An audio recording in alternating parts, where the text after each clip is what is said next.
एखादं नातं आपल्यासाठी खूप महत्वाचं असतं, खूप जवळचं असतं. पण मला सांगा त्याच नात्यातून जर आपल्याला वारंवार दुःख मिळत असेल तर? समोरच्या व्यक्तीचं एखादं वाक्य, कृती, दुर्लक्ष, सततची अपेक्षा किंवा सततची टीका.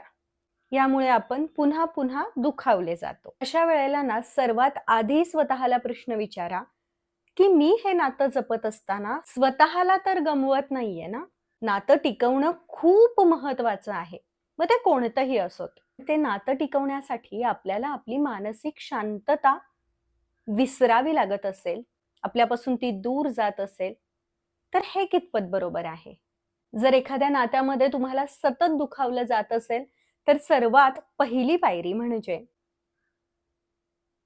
त्या दुःखाकडं अजिबात दुर्लक्ष करू नका. जाऊ दे, चालायचंच. ती किंवा तो तसाच आहे. नातं आहे, सहन करावं तर लागणारच. असं म्हणत आपण अनेकदा आपल्या भावनांना दाबत राहतो. बरं, मग ह्या भावना सतत दबल्या गेल्यामुळे त्या संपतात का? नाही, तर त्या साठून राहतात. आणि म्हणून स्वतःला प्रामाणिकपणे विचारा, की मला नेमकं कशामुळे दुःख होतंय? समोरच्या व्यक्तीच्या शब्दांमुळे, त्याच्या वागण्यांमुळे, त्याच्या दुर्लक्ष केल्यामुळे, का त्यांच्या अपेक्षांमुळे, का माझा अपमान होत असल्यामुळे? नेमकं कारण समजलं ना, की मग पुढचा निर्णय घेणं सोपं जातं. आता दुसरी महत्वाची गोष्ट करायची आहे. पण त्याआधी नमस्कार मंडळी, मी सायली, तुमची जवळची मैत्रीण.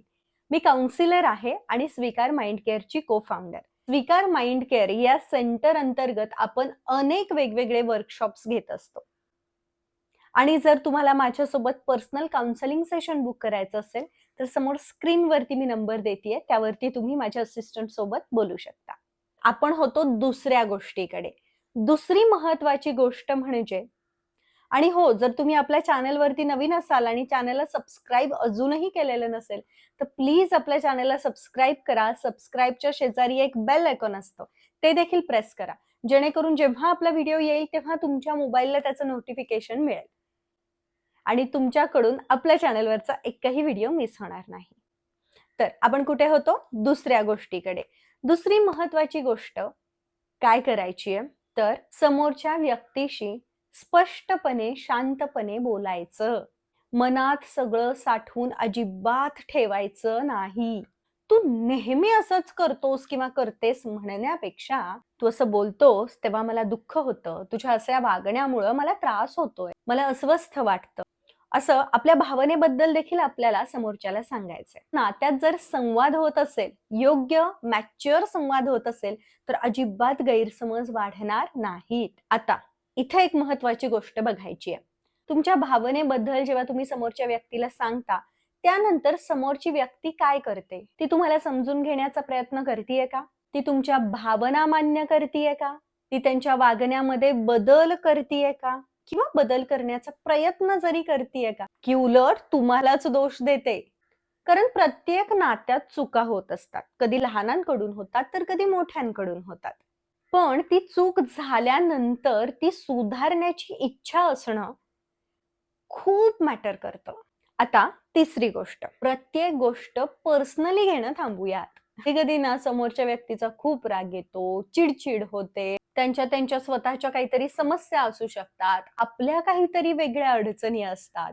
पण मग म्हणून याचा अर्थ असा आहे का, की समोरचा व्यक्ती जास्त त्रासामध्ये आहे, त्याचे वेगळे काहीतरी कारणं आहेत आणि म्हणून तो तुम्हाला सतत दुखावतोय, सतत त्रास देतोय, त्याच्या मनाला येईल तसं आणि तेव्हा तो वागतोय? समजून घेणं आणि सहन करणं यातला आपण फरक आधी समजून घेऊयात. आपण काय करतो, समोरच्या व्यक्तीला समजून घेण्याच्या नादात खूप गोष्टी सहन करत राहतो आणि एका लिमिट नंतर जेव्हा आपली सहनशक्ती संपते ना, त्यावेळेला मात्र मोठा स्फोट होतो. त्यापेक्षा आपण काय करूयात, सहन काय करायचं आहे आणि समोरच्या व्यक्तीला आपल्याला होणाऱ्या त्रासाबद्दल कधी काय सांगायचं आहे, समजून कुठं घ्यायचं आहे, यातला फरक जाणून घेऊयात. आता एखादी खूप किरकोळ गोष्ट कोणीतरी आपल्यावरती चिडचिड केली. हां बाबा, एखाद्या छोट्या गोष्टीवरनं एखाद्या व्यक्तीनी एखाद्या वेळेला चिडचिड केली, तर ठीक आहे, आपण समजून घेऊयात. आपण तिला तिचा वेळ देऊयात. कदाचित काहीतरी ऑफिसमध्ये किंवा एखाद्या दुसऱ्या रिलेशनमध्ये काहीतरी झालेलं असू शकतं किंवा काहीतरी शारीरिक त्रास असेल, काहीतरी मानसिक त्रास असेल त्यांना, म्हणून त्यांच्याकडून असं झालं असेल. पण जर ती व्यक्ती सतत हेच करत असेल, तर मात्र आपल्याला सहन करायचं नाहीये. एखाद दुसऱ्या वेळेला आपण समजून घेतो, शांतपणे चर्चा करतो, बोलतो, समोरच्या व्यक्तीला सांगतो आणि तरीही समोरची व्यक्ती ऐकत नसेल, सतत त्याच गोष्टी करत असेल, आपल्या वेळेचा, आपल्या पैशांचा अ, आपला अजिबात आदर करत नसेल, सतत आपल्याला कमीपणा दाखवत असेल किंवा सतत स्वतःला योग्य सिद्ध करण्यासाठी आपल्याला दुखावत असेल, सतत प्रत्येक गोष्टीमध्ये मला महत्त्व द्या, माझंच सगळं माझ्यावरच किती अन्याय होतोय, हेच जर प्रत्येकाला सांगत असेल आणि त्यामुळे जर आपल्याला आपल्या मानसिक शांततेवरती जर त्याचा परिणाम होत असेल, तर मग तिथे हे सहन करणं आपण थांबवलं पाहिजे. आणि ह्यानंतर येते चौथी महत्वाची गोष्ट म्हणजे बाउंडरीज सेट करा, मर्यादा आखा. जर एखाद्या व्यक्तीला एखाद्या नात्यामध्ये खूपदा सांगूनही कळत नाहीये, आपण प्रेमाने सांगतोय, आपण समजून घेऊन सांगतोय, आपण आदराने सांगतोय, पण तरीही त्या व्यक्तीला कळतच नाहीये. त्याला स्वतःची चूक असूनही मान्यच करायची नाहीये, सुधारायचीच नाहीये. अशा वेळेला आपण तिथं शांतपणे सांगू शकतो, की मला हे चालणार नाही किंवा हे मी नाही सहन करू शकत. हा नकार देणं, ही बाउंडरी सेट करणं गरजेचं आहे. कधी कोणत्या नात्याने, कोणत्या नात्याच्या मध्ये बोललं पाहिजे, कधी कोणी शांत बसलं पाहिजे, हे देखील आपण समोरच्याला सांगितलं पाहिजे. कारण आपलं जर एखाद्या व्यक्तीशी संभाषण होत असेल, काहीतरी वादविवाद होत असतील आणि तिसरी व्यक्ती विनाकारण तिथे मध्ये पडत असेल, तर आपण तिथं त्या व्यक्तीला देखील सांगितलं पाहिजे, की नाही, हे आमचं आहे. हे आम्ही बोलून संवाद साधून सॉल्व्ह करू शकतो.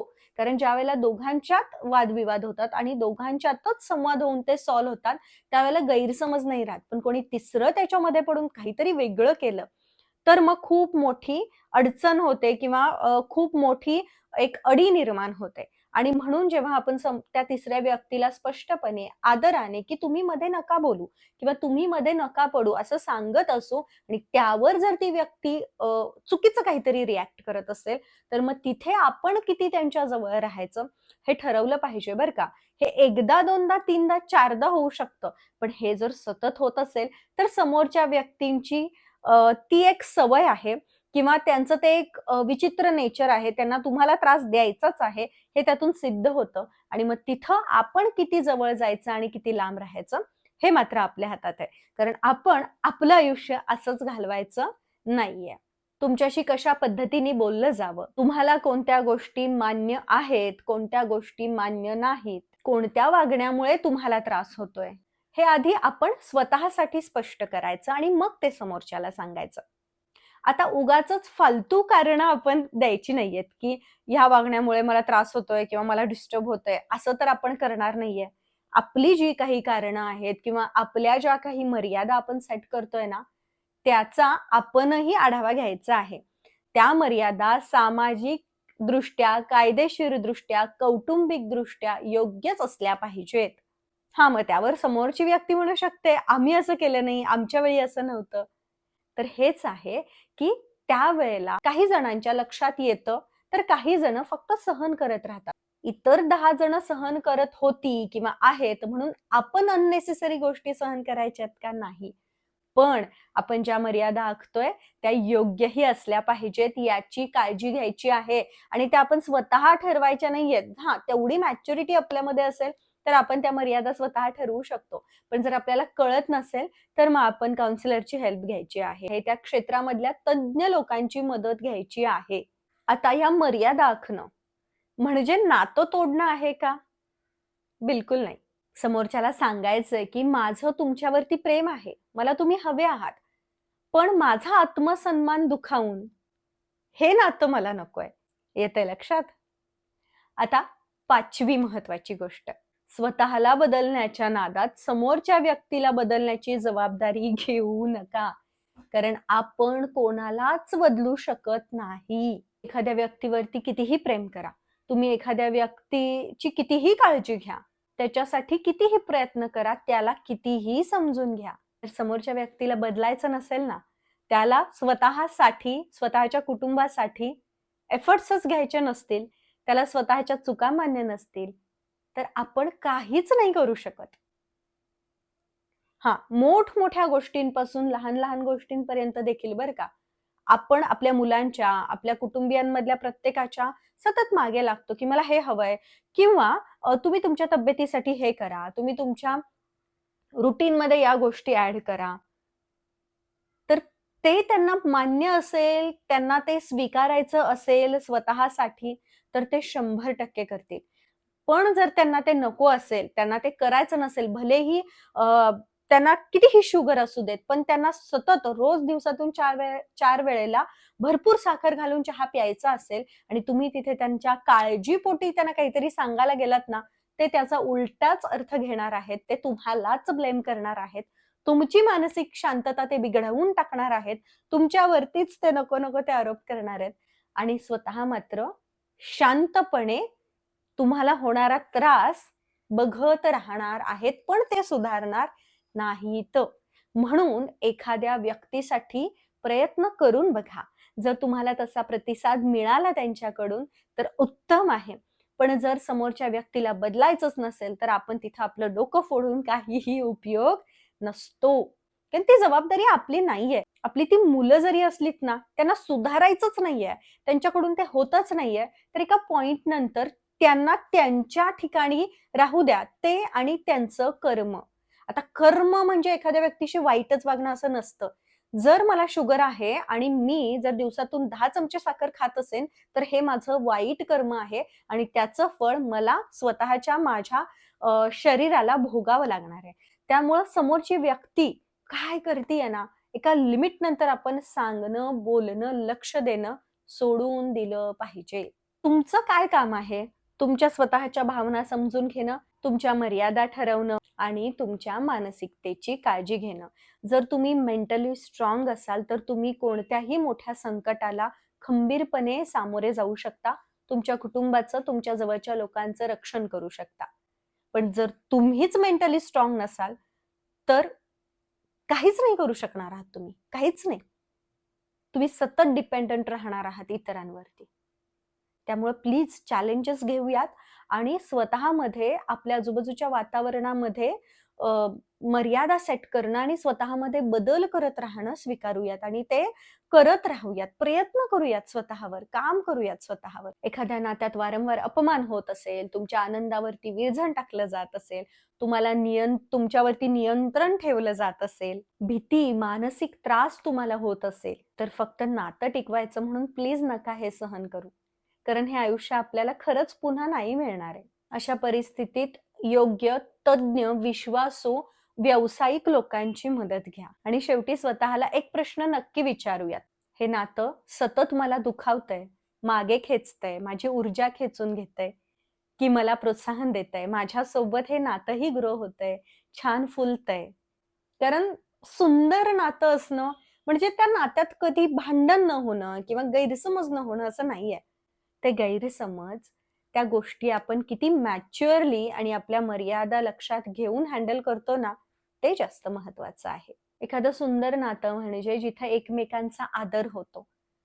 हां, तू लहान आहेस म्हणून तुला कसंही वागवलं जाईल आणि मी मोठा आहे वयाने, नात्याने, तर तुला मी कसंही वागवू शकतो, असं नाहीये. एकमेकांचा आदर करणं, एकमेकांना समजून घेणं, स्वतःला समोरच्याच्या जागी ठेवणं, पाहणं, जिथे कोणती ईर्ष्या नाहीये, जेलसी नाहीये, कोणतीच तुलना नाहीये, कोणतंच कॉम्पिटिशन नाहीये. जिथे फक्त एकत्र येऊन छान वेळ घालवायचा आहे, हाच उद्देश आहे. जिथे दुःख झालं तर सांगता येतं, जिथे आपण चुकलो तर माफी मागता येते, जिथे आपल्याला समोरच्या व्यक्तीचा जर त्रास होत असेल तर स्पष्टपणे त्याला सांगता येतं. समोरची व्यक्ती दुखावली असेल, तिला काही इजा झाली असेल तर तिची छान काळजी घेता येते. हे आहे सुंदर नातं. पण जर आपण हे सगळं करत असताना आपल्यालाच यातून त्रास होणार आहे आणि आपल्याला एखाद्या सरळ गोष्टीमध्ये जर कोणीतरी वाकडं-वाकडं जात असेल ना, तर मग अर्थ नाहीये तिथे थांबण्यात. एक गोष्ट कधी नाही विसरायची, की समोरच्या व्यक्तीला जपणं जितकं महत्वाचं आहे ना, तितकंच स्वतःला देखील जपणं महत्वाचं आहे. कारण रोज सतत रडून आणि स्वतःला त्रास करून घेऊन आपण अख्खं आयुष्य नाही घालवायचंय. स्वतःला हरवून जेव्हा आपण नाती जपायला जातो ना, त्यावेळेला आपण आतून रिकामे होतो आणि आपण कोणासाठीच कधीच काहीच नाही करू शकत. आपल्यात तेवढी कपॅसिटीच राहत नाही. आलं लक्षात? नात्यांशी आणि आयुष्याशी जोडलेल्या वेगवेगळ्या विषयांवरती गप्पा मारायच्या असतील, तर प्लीज आपल्या चॅनलला सबस्क्राईब करा. पुन्हा भेटेन अशाच नवीन विषयासोबत. तोपर्यंत आजच्या व्हिडिओमध्ये जे सांगितलंय त्या प्रश्नांची उत्तरं लिहून काढा.